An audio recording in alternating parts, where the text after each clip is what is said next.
नमस्कार, वेलकम. आजच्या लेक्चरला आपल्याला बघायचं आहे स्टँडर्ड एन्थॅल्पी ऑफ फॉर्मेशन. याच्या अगोदर आपण स्टँडर्ड एन्थॅल्पी ऑफ रिॲक्शन म्हणजे काय ते शिकलो. एन्थॅल्पी ऑफ रिॲक्शन म्हणजेच काय, जेव्हा एखादी केमिकल रिॲक्शन होते तेव्हा ते केमिकल रिॲक्शन झाल्यानंतर जो एन्थॅल्पीमध्ये चेंज होतो, हीटमध्ये जो चेंज होतो त्याला आपण काय म्हणतो, एन्थॅल्पी of reaction. Standard एन्थॅल्पी of reaction म्हणजेच काय, अशी रिॲक्शन ज्या रिॲक्शनमध्ये एन्थॅल्पीमधला चेंजेस आपल्याला फक्त काढायचा आहे, मात्र बदल काय त्या ठिकाणी जे रिॲक्टंट असतील, प्रोडक्ट असतील ते स्वतःच्या स्टँडर्ड स्टेटमध्ये असायला पाहिजे. त्याच पद्धतीने इथं सुद्धा आपल्याला तोच विचार करायचा. या ठिकाणी आपल्याला सबस्टन्स तयार करायचा आहे, म्हणजे कंपाऊंडचं आपल्याला या ठिकाणी फॉर्मेशन करायचं. ते फॉर्मेशन होत असताना जो काही एन्थॅल्पीमध्ये चेंज होईल त्याला आपण एन्थॅल्पी ऑफ फॉर्मेशन म्हणणार. मात्र स्टँडर्ड एन्थॅल्पी ऑफ फॉर्मेशन म्हणजे काय, तो सबस्टन्स जो आपण किंवा जे कंपाऊंड आपण बनवणार आहोत ते कंपाऊंड त्याच्या स्वतःच्या स्टँडर्ड स्टेटमध्ये असायला पाहिजे. ते त्याच्या एलिमेंट्सपासून तयार झालं पाहिजे. आणखीन एलिमेंट्ससुद्धा स्टँडर्ड स्टेटमध्ये असायला पाहिजेत. आणि कंपाऊंड फॉर्मेशन जे असणार त्याचं अमाऊंट 1 मोल असायला पाहिजे. म्हणजे इथं स्टँडर्ड एन्थॅल्पी ऑफ फॉर्मेशन जर आपल्याला बघायचं असेल तर 3 आपल्याला गोष्टी लक्षात ठेवाव्या लागतील. कोणत्या, जे कंपाऊंड आपल्याला फॉर्म करायचं आहे ते किती तयार करायचं आपल्याला, 1 मोल कंपाऊंड तयार करायचं. ही पहिली याच्यातली कंडिशन. दुसरी कंडिशन कोणती, ते बनवायचं कुणापासून, फ्रॉम इट्स एलिमेंट्स, ते स्वतःच्या एलिमेंट्स पासून आपल्याला बनवायचं. आणि तिसरी गोष्ट कोणती, जे त्याच्यामध्ये एलिमेंट्स इन्व्हॉल्व्ह असतील त्या रिॲक्शनमध्ये आणि त्याचबरोबर जे कंपाऊंड फॉर्म होणार ते सगळे काय पाहिजे, स्वतःच्या स्टँडर्ड स्टेटमध्ये असायला पाहिजे. म्हणजेच काय, all present in standard state. या 3 कंडिशन्स जर का एखाद्या रिॲक्शनमध्ये मेंटेन झाल्या तर अशा ठिकाणी त्या रिॲक्शनला कोणती रिॲक्शन म्हणायचं आहे, एन्थॅल्पी ऑफ फॉर्मेशनची रिॲक्शन. आणि त्या रिॲक्शनमध्ये जे एन्थॅल्पीमधला चेंज असेल it is called as एन्थॅल्पी of formation. आपण ही कन्सेप्ट आता काय करूया, H2O एक्झाम्पलवरून समजून घेऊया. म्हणजे आपल्याला H2O फॉर्मेशन बघायचं. आता इथं मी बोर्डवर 4 रिॲक्शन्स लिहिलेले आहेत. यापैकी नेमके H2O फॉर्मेशनसाठी कोणती रिॲक्शन अगदी करेक्ट आहे ते आपल्याला शोधायचं आहे. 3 कंडिशन्स कोणकोणत्या, 1 मोल कंपाऊंड तयार झालं पाहिजे. म्हणजे आपल्याला इथं H2O फॉर्मेशन 1 मोल करायचं आहे. म्हणजे ह्या पहिल्या 2 जर रिॲक्शन बघितल्या तर 2 रिॲक्शनमध्ये H2O फॉर्मेशन किती झालंय, 2 मोल झाले. म्हणजे पहिल्या 2 रिॲक्शन्स त्या फॉर्मेशनसाठी आपण घेऊ शकत नाही.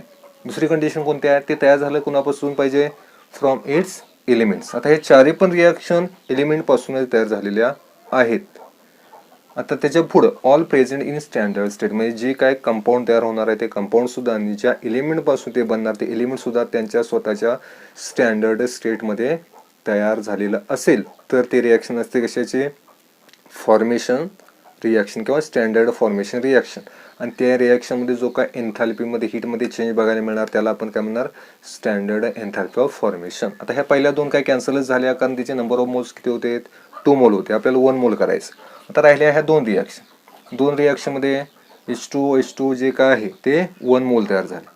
म्हणजेच पहिली कंडिशन दोघांमध्ये मेंटेन झालेली आहे. दुसरं कोणतं, एलिमेंट्स पासून बनायला पाहिजे. इथे एलिमेंट हायड्रोजन आहे, ऑक्सिजन आहे, म्हणजे हे एलिमेंट आणि इथं सुद्धा हायड्रोजन ऑक्सिजन. म्हणजेच मुळात काय, दुसरी कंडिशन सुद्धा ह्या दोन्ही रिॲक्शनला काय होते, अप्लाय होते. आता राहिली तिसरी कंडिशन. तिसऱ्या कंडिशनमध्ये काय, all present in standard state, म्हणजे जी याच्यामध्ये एलिमेंट्स इन्व्हॉल्व्ह होणार आणि जो प्रोडक्ट तयार होणार ते सगळे स्वतःच्या स्टँडर्ड स्टेटमध्ये असतील तर आणि तरच त्या ठिकाणी आपण त्याला फॉर्मेशनची रिॲक्शन म्हणू शकतो. जर तसा विचार केला तर इथं हायड्रोजन गॅसमध्ये आहे, इथं ऑक्सिजन गॅसमध्ये हायड्रोजनची स्टँडर्ड स्टेट गॅस असते, म्हणजे हे करेक्ट आहे.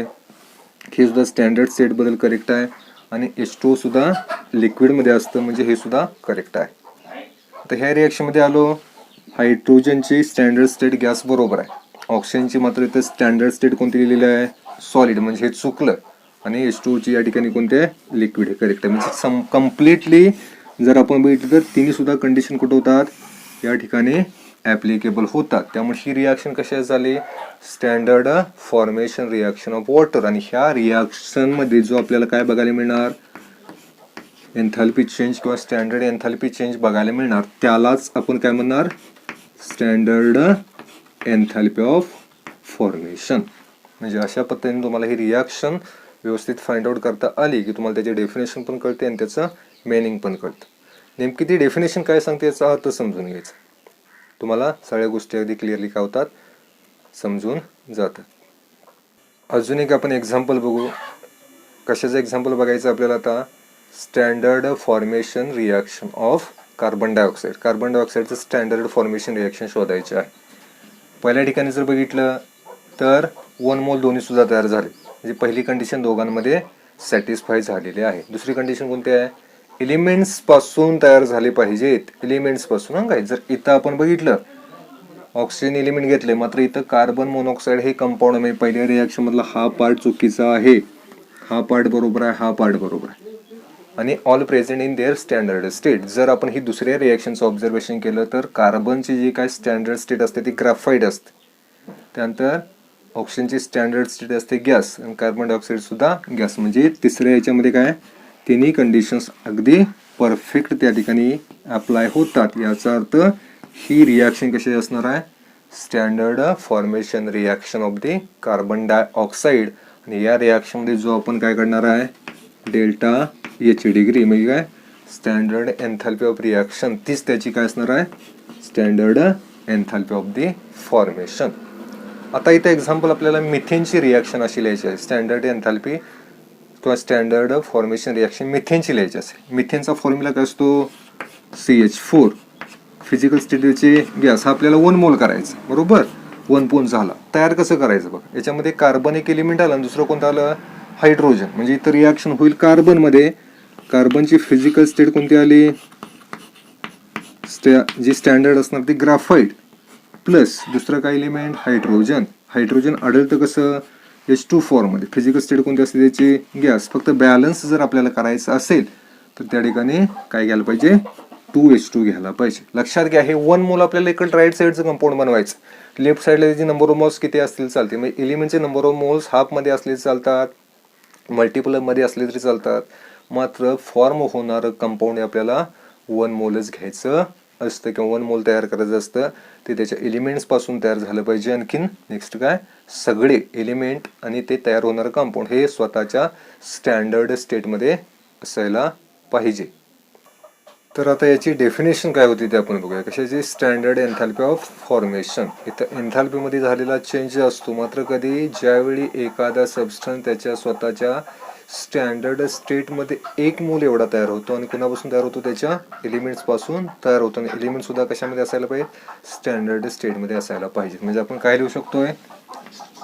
एन्थॅल्पी चेंज ऑफ रिॲक्शन. रिॲक्शन म्हणजे झालेला एन्थॅल्पी चेंज इन विच काय असतं? इन विच ज्या रिॲक्शनमध्ये काय होतं? 1 मोल compound in its standard state. 1 मोल कंपाऊंड त्याच्या स्टँडर्ड स्टेटमध्ये काय होतं? Is formed.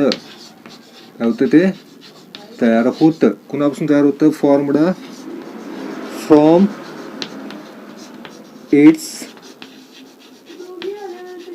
Elements in its standard states. म्हणजे ज्या एलिमेंट पासून बनतं ते एलिमेंट्स पण स्टँडर्ड स्टेटमध्ये पाहिजेत, कंपाऊंड सुद्धा स्टँडर्ड स्टेटमध्ये तयार झालं पाहिजे, आणि ते कंपाऊंड किती झालं पाहिजे? 1 मोल एवढं कंपाऊंड तयार झालं पाहिजे. अशा वेळी जो आपल्याला काय बघायला मिळणार आहे? एन्थॅल्पी मधला चेंज बघायला मिळणार. त्याला आपण काय म्हणणार? Standard एन्थॅल्पी of formation. Next term आपल्याला बघायचं आहे स्टँडर्ड एन्थॅल्पी ऑफ कंबशन. पहिला कंबशन म्हणजे काय ते समजून घ्या. कंबशन काय? जेव्हा एखाद्या कंपाऊंडचं ऑक्सिजन बरोबर रिॲक्शन होते. थोडक्यात काय, एखाद्या सबस्टन्सचं जे ऑक्सिडेशन होतं त्या ऑक्सिडेशनला काय म्हणायचं आहे? कंबशन म्हणायचं आहे. म्हणजे कंबशनमध्ये कंपल्सरी एक रिॲक्शन कोणतं असणार आहे? ऑक्सिजन असणार आहे. आपल्याला इथं फाइंड आउट काय करायचं आहे? Standard एन्थॅल्पी of combustion. आता स्टँडर्ड म्हणजे तुम्हाला आता बऱ्यापैकी कन्सेप्ट ती क्लिअर झालेली असेल. काय असतं? तो सबस्टन्स त्याच्या स्टँडर्ड स्टेटमध्ये असायला पाहिजे. एन्थॅल्पी ऑफ कंबशन म्हणजे काय? एखादा सबस्टन्स जो 1 मोल असणार आहे आणि त्याच्या स्वतःच्या स्टँडर्ड स्टेटमध्ये असणार आहे, त्या सबस्टन्सचं ऑक्सिजन बरोबर कंबशन होऊन पुढं जी काही रिॲक्शन घडणार त्या रिॲक्शनमध्ये जो काय आपल्याला डेल्टा एच बघायला मिळेल त्यालाच आपण काय म्हणणार स्टँडर्ड एन्थॅल्पी ऑफ कंबशन. म्हणजे या ठिकाणी आपल्याला कोणकोणत्या गोष्टी लक्षात ठेवाव्या लागतील. पहिली गोष्ट कोणती, ज्या कंपाऊंडचं काय होणार आहे कंबशन होणार. आता रिॲक्टंट जो असणार त्याचं कंबशन होणार आहे काय, ज्या कंपाऊंडचं कंबशन होणार आहे तो कंपाऊंड किती असायला पाहिजे, इने 1 मोल, 1 मोलमध्ये तो असायला पाहिजे. दुसरी गोष्ट कोणती, तो स्वतःच्या स्टँडर्ड स्टेटमध्ये असायला पाहिजे. स्वतःच्या कोणत्या स्टेटमध्ये असायला पाहिजे, स्टँडर्ड स्टेटमध्ये असायला पाहिजे. तिसरी गोष्ट त्याचं कंबशन होतं म्हणजे त्याची रिॲक्शन कुणावर झाली पाहिजे, ऑक्सिजन बरोबर तो रिॲक्ट झाला पाहिजे. म्हणजेच त्याचं काय घडलेलं असणार आहे त्या ठिकाणी, ऑक्सिडेशन झालेलं असणार आहे. या 3 कंडिशन ज्या रिॲक्शनमध्ये मेंटेन होतात अशा रिॲक्शनला स्टँडर्ड कंबशन रिॲक्शन म्हणायचं. आणि त्या रिॲक्शनमध्ये जो आपल्याला काय बघायला मिळणार आहे, एन्थॅल्पीमध्ये झालेला जो चेंज बघायला मिळेल त्यालाच काय म्हणायचं, स्टँडर्ड एन्थॅल्पी ऑफ कंबशन म्हणायचं आहे. स्टँडर्ड एन्थॅल्पी ऑफ कंबशन आपल्याला जर का काढायचं असेल तर पहिल्यांदा आपल्याला स्टँडर्ड कंबशन रिॲक्शन शोधता आली पाहिजे. आणि स्टँडर्ड कंबशन रिॲक्शन जर आपल्याला शोधायचं असेल तर ह्या कंडिशन्स व्यवस्थित आपल्याला समजल्या पाहिजे. एक कोणतं सबस्टन्स जो असणार ज्याचं आपल्याला कंबशन शोधायचं आहे तो 1 मोल पाहिजे, त्यानंतर तो स्टँडर्ड स्टेटमध्ये पाहिजे आणि कंबशनचा अर्थ काय, तो ऑक्सिजन बरोबर रिॲक्ट झाला पाहिजे. इथं आपण बोर्डवर जे एक्झाम्पल घेतले ते ॲसिटिलीनची कंबशन रिॲक्शन आपल्याला शोधायची आहे. ॲसिटिलीनचा फॉर्म्युला काय असतो, C2H2 आणि ॲसिटिलीनची फिजिकल स्टेट कोणती असते, गॅस असते. म्हणजे आपल्याला याच्यातली अशी रिॲक्शन शोधायची आहे ज्या रिॲक्शनमध्ये ॲसिटिलीन गॅसमध्ये असेल, त्यानंतर ॲसिटिलीनची ऑक्सिजन बरोबर रिॲक्शन झालेली असायला पाहिजे. आणखीन तिसरी गोष्ट कोणती, 1 मोल ॲसिटिलीनची ती रिॲक्शन झालेली असेल. जर आपण इथे विचार केला या पहिल्या आणि तिसऱ्या रिॲक्शनमध्ये ॲसिटिलीन 1 मोल आहे म्हणजे ही दुसरी रिॲक्शन कॅन्सल होणार, कारण का इथे ॲसिटिलीन 2 मोल रिॲक्ट झालेला आहे ऑक्सिजन बरोबर, त्याच्यामुळे दुसरी रिॲक्शन कॅन्सल झाली. आता राहिली पहिली आणि तिसरी. आता बघा इथे ॲसिटिलीन 1 मोल आहे, इथं सुद्धा ॲसिटिलीन 1 मोल आहे, म्हणजेच 1 मोलची कंडिशन दोघांसाठी अप्लाय झाली. मात्र जर आपण पुढे जाऊन विचार केला तर ॲसिटिलीनची फिजिकल स्टेट असते गॅस. तर इथं बघितलं तर ॲसिटिलीनची फिजिकल स्टेट कोणती आहे, सॉलिड आहे. म्हणजे ह्या ॲसिटिलीनची ही फिजिकल स्टेट येणार नाही. या ठिकाणी फिजिकल स्टेट त्याची बरोबर आहे. ऑक्सिजन सुद्धा फिजिकल स्टेट गॅसच असते आणि पुढे तयार झालेले कार्बन डायऑक्साईड गॅसमध्ये तयार होतो आणि H2 सुद्धा लिक्विडमध्ये तयार होतो. म्हणजे सगळ्यात महत्त्वाचं आपल्याला ही लेफ्ट साईड आहे. लेफ्ट साईडमध्ये आपल्याला काय शोधता आलं पाहिजे, सबस्टन्स 1 मोल असायला पाहिजे जो ॲसिटिलीन या रिॲक्शनमध्ये आहे तो त्याच्या स्टँडर्ड स्टेटमध्ये असायला पाहिजे. ॲसिटिलीनची स्टँडर्ड स्टेट गॅस आहे ती सुद्धा असते आणि त्याची रिॲक्शन ऑक्सिजन बरोबर झालेली असायला पाहिजे. ते ऑक्सिजन बरोबर रिॲक्शन झालेली आहे म्हणजे ही रिॲक्शन म्हणजे कोणते, standard combustion reaction of the acetylene. आणि ह्या रिॲक्शनमध्ये जो आपल्याला काय बघायला मिळणार, डेल्टा एच डिग्री म्हणजे काय, स्टँडर्ड एन्थॅल्पी ऑफ रिॲक्शन जे असणार आहे ह्या रिॲक्शनसाठी त्यालाच आपण काय म्हणणार, स्टँडर्ड एन्थॅल्पी ऑफ कंबशन. म्हणजे तुम्हाला पहिल्यांदा स्टँडर्ड एन्थॅल्पी ऑफ कंबशनची रिॲक्शन शोधता आली पाहिजे, स्टँडर्ड एन्थॅल्पी ऑफ फॉर्मेशनची रिॲक्शन शोधता आली पाहिजे. ह्या रिॲक्शन जर तुम्ही व्यवस्थित फाइंड आउट करू शकला त्याच्यावरचे सगळे क्वेश्चन तुम्हाला अगदी इझिली सॉल्व्ह होतात. मग ते एंट्रन्स MCQसाठी असोत की तुमच्या थेरीच्या MCQसाठी असो तुम्हाला इझिली क्वेश्चन सुटतात. फक्त ती कन्सेप्ट व्यवस्थित समजून घ्या. मग आता याची डेफिनेशन करायचं झालं तर डेफिनेशन आपण कशी म्हणू शकतोय, तर 1 मोल सबस्टन्स त्याच्या स्टँडर्ड स्टेटमध्ये असताना त्याचं कंबशन झाल्यानंतर किंवा त्याचं पूर्णपणे ऑक्सिडेशन झाल्यानंतर जो काय एन्थॅल्पीमध्ये चेंज होईल त्यालाच काय म्हणायचं आहे, स्टँडर्ड एन्थॅल्पी ऑफ कंबशन म्हणायचं आहे. म्हणजे आपण डेफिनेशन कशी लिहू शकतो याची, एन्थॅल्पी